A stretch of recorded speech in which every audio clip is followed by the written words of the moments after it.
बिस्मिल्लाहिर्रहमानिर्रहीम। शुरू अल्लाह के बबरकत नाम से जो बड़ा मेहरबान और नहायत रहम करने वाला है। मोहतरम अजीज़ दोस्तों, अस्सलाम वालेकुम। मोहतरम नाज़रीन, आज की इस वीडियो में हम पेश करने जा रहे हैं एक ऐसा दिलचस्प वाक़या जिसे सुनकर आपका ईमान ताज़ा हो जाएगा। ये वाक़या है हज़रत सुलेमान अलैहिस्सलाम की दावत का और एक मछली का।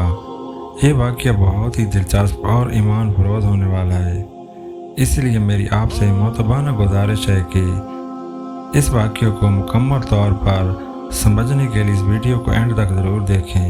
मोहतरम नाज़रीन, हज़रत सुलेमान अलैहिस्सलाम की हुकूमत हवा पर, पानी पर, जानवरों पर, जिन्नात पर और इंसानों पर भी थी, और सबकी बोलियां भी आप अलैहिस्सलाम समझते थे।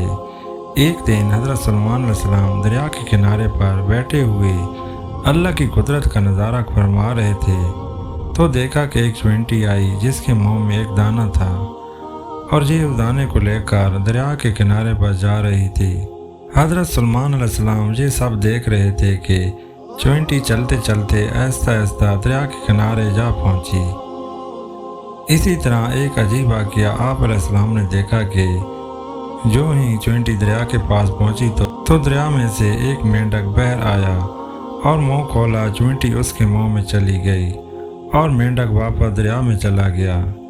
ये सब मंजर अल्लाह के नबी देख रहे थे। कुछ देर के बाद वो मेंढक फिर आया, उसने फिर मुंह खोला और चींटी उसके मुंह से बहर आ गई।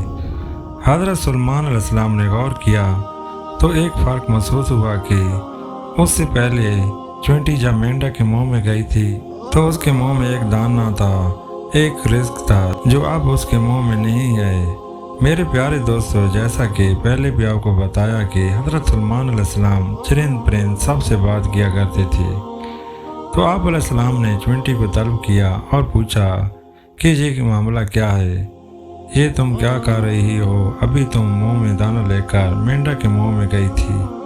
और वो चींटी कहने लगी, ऐ पैगंबर खुदा, इस समंदर की गहराई में जाकर दूर एक पत्थर है, ये पत्थर अंदर से खाली है, इस पत्थर के अंदर एक कीड़ा रहता है। अल्लाह ने उस कीड़े को ऐसे मुकाम पर पैदा किया है कि वो वहाँ से नहीं निकल सकता, वो ही उसकी कुल कायनात है।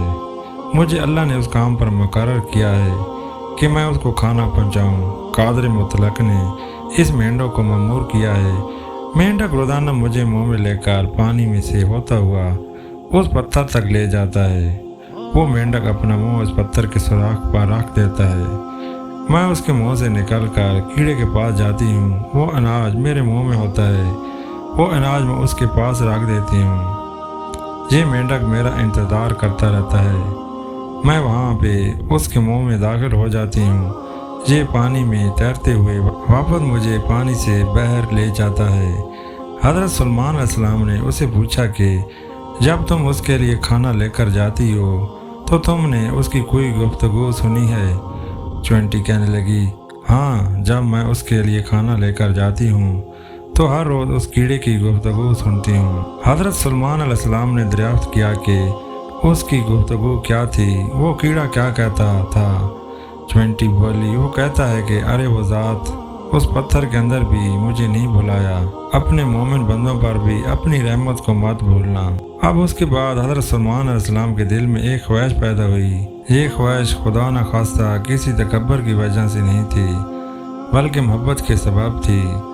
वो ख्वाहिश ये थी कि एक दफ़ा अल्लाह की मखलूक को मैं खाना खिलाऊँगा। अल्लाह ताला के दिए हुए रिज़्क़ से ही मैं उनको खाना खिलाऊँगा। हज़रत सुलेमान अलैहिस्सलाम अल्लाह ताला से हम कलाम हुए और अर्ज़ किया कि ऐ मेरे परवरदिगार, तू मुझे इजाज़त दे कि मैं तेरी तमाम मखलूक़ात को पूरे साल का खाना खिलाऊँ, उनकी दावत करूँ। ऐ मेरे परवरदिगार, ये मेरी ख्वाहिश है। तो अल्लाह ताला ने उनके पास वही भेजी और फरमाया, ऐ सुलेमान, तू उस पर हरगिज़ कुदरत नहीं रखता। हज़रत सुलेमान अलैहिस्सलाम ने एक मरतबा फिर दरख्वास्त की कि मुझे सिर्फ 7 दिन की इजाज़त दें कि मैं आपकी मखलूक को खाना खिला सकूं। अल्लाह तबारक ताला ने एक मरतबा फिर फरमाया, ऐ सुलेमान, तू इस पर कुदरत नहीं रखता।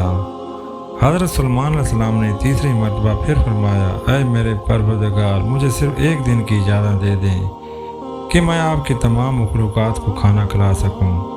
اللہ تبارک تعالیٰ نے تیسری مرتبہ پھر فرمایا، اے سلمان تو اس پر قدرت نہیں رکھتا۔ بہرحال اللہ تعالیٰ نے حضرت سلمان علیہ السلام کو ایک دن کی اجازت دے دی کہ وہ دنیا کے تمام مخلوقات کو کھانا کھلائیں۔ آپ علیہ السلام کو اجازت مل گئی تو آپ علیہ السلام نے تمام جنات اور انسانوں کو حکم دیا کہ وہ تمام کے تمام ان چیزوں کو جو زمین پر حلال ہیں، یعنی گائے، بکریاں، دمبے وغیرہ وغیرہ، بڑی بڑی دیگیں تیار ہوئیں۔ پھر ان جانوروں کو ذبح کیا گیا اور ان کو پکایا گیا۔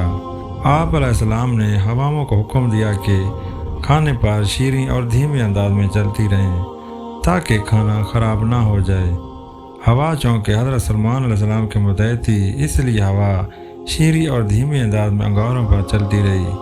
اس کے بعد حضرت سلمان علیہ السلام نے دسترخوان بچھایا جس کی لمبائی اتنی زیادہ تھی کہ اگر ایک انسان اس کے سرے پر چلنا شروع کرتا تو دوسرے سرے سے پہنچنے میں 1 مہینے کا وقت گزر جاتا، اور اتنے ہی اس دسترخوان کی چوڑائی بھی تھی۔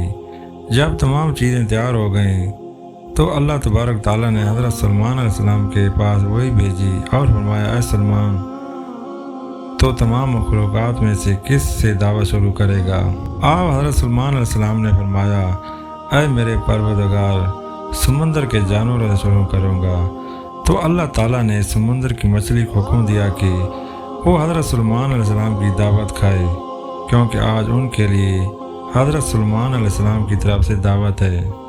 مچھلی نے سر اٹھایا اور کہنے لگی، اے سلمان علیہ السلام، میں نے سنا ہے کہ آپ نے ضیافت کا دروازہ کھول دیا ہے اور آج آپ میری ضیافت کریں گے۔ حضرت سلمان علیہ السلام نے فرمایا، اے مچھلی، تو نے ٹھیک سنا ہے، آ جاؤ اور کھانا شروع کرو۔ وہ مچھلی آگے بڑھی اور دسترخوان کے ایک سرے سے کھانا شروع کر دیا۔ مچھلی نے اس قدر کھایا کہ کچھ ہی دیر میں سارے کا سارا دسترخوان صاف ہو گیا، اور اس کے بعد آواز لگائی، اے سلمان علیہ السلام، مجھے کھانا کھلاؤ، میرا شقہ مسیر کرو، میرا پیٹ ابھی تک نہیں بھرا۔ حضرت سلمان علیہ السلام نے فرمایا، تو سارا کھا گئے اور اس سے بھی تیرا پیٹ نہیں بھرا۔ تم مچھلی کہنے لگی، اے سلمان علیہ السلام، کیا مہمان کے لیے میزبان کا جواب اسی طرح ہوتا ہے؟ اے سلمان، آپ جان لیجئے جو کھانا آپ نے کئی روز سے پکایا تھا، جس کھانے کو آپ کو بنانے کو کئی دن لگے تھے، اتنا کھانا میرا پروردگار ایک دن میں مجھے 3 مرتبہ پہنچاتا ہے، اور آج تک کبھی بھی اس میں کمی نہیں ہوئی۔ اسی لیے اے سلمان، آج میرے کھانے سے روکنے کا سبب آپ بنے ہیں، کیونکہ رزق آپ نے اپنے ذمہ لیا تھا اور آپ نے میرے کھانے میں کمی کر دی۔ مچھلی کے منہ سے یہ الفاظ سن کر اسی وقت حضرت سلمان علیہ السلام اللہ تبارک تعالیٰ کے سامنے سجدے میں گر پڑے اور کہنے لگے، پاک ہے وہ ذات جو کفالت کرنے والی ہے مخلوق کی روزیوں کے ساتھ۔ مخلوق جانتی بھی نہیں کہ یہ رزق کہاں سے آتا ہے۔ تو میرے پیارے دوستو، بے شک ہمارا رزق ہے، صرف اور صرف ہمیں رزق اللہ ہی سے مانگنا چاہیے، اور کبھی اپنے مال و دولت پر اور وزارت کے بال بوتے پر ہمیں ناز نہیں کرنا چاہیے۔ اللہ تعالی ہمارے رزق میں اتنی برکت فرما دے کہ ہم کسی کے محتاج نہ رہیں۔ آمین ثم آمین۔